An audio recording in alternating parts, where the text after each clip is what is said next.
So how much money do you need to live your life anyway? And how much money should we aim for in retirement? This is episode 2 of Finding FI.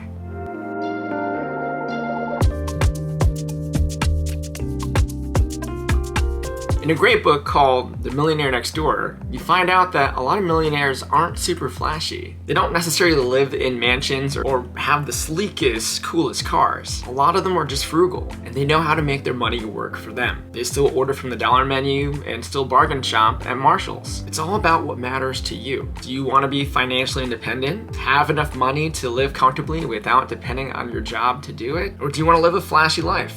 Be in debt forever and always on the cusp of going broke? In life, nothing is guaranteed, including your job. And in the great USA, we still somehow drop your health insurance if you lose your job. Don't even get me started on the high cost of COBRA, the gap of time you lose access, and the amount of time it takes to get a new primary care provider. Knowing these pitfalls in the system and seeing the detrimental effects with my own eyes in healthcare, I believe it's vital that you safeguard yourself, because no one's going to protect you except you, and certainly not your employer. So how much money do you need to live your life anyway? And how much money should we aim for in retirement? Let's talk about the FIRE community and the 4% rule. The FIRE community is pretty much the FI community with the addition of RE, which stands for retiring early. We won't really go into this right now, but there's people out there who have figured out ways of getting passive income where they're actually able to retire right now, quit their job, and just live off of their passive streams of income. We'll take this concept, however, and give us a frame of reference for a goal. In order to figure out your FIRE number, you need to know what your annual expenses add up to. Then you take that amount and multiply it by 25.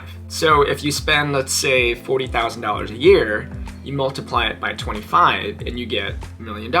That's the number you want to aim for in your retirement funds. Remember, as we talked about last video, putting away money every year, investing in your 401k, Roth IRA, etc., using the power of compounding interest and time is how you're going to get to that number. Upon retiring, let's say at the earliest 59 and a half, you start withdrawing your funds at 4% every year.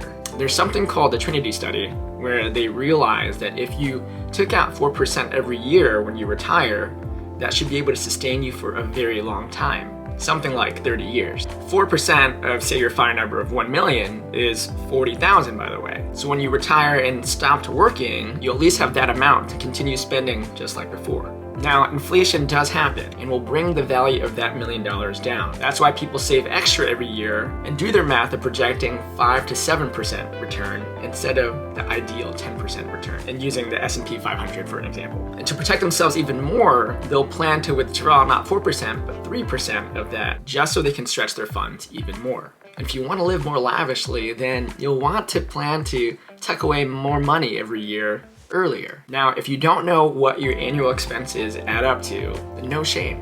I'm here to help, not judge. Let's take a step back and figure out how we can set up a good budgeting system, because a lot of us weren't really taught to do that. So tune in on the next episode for that.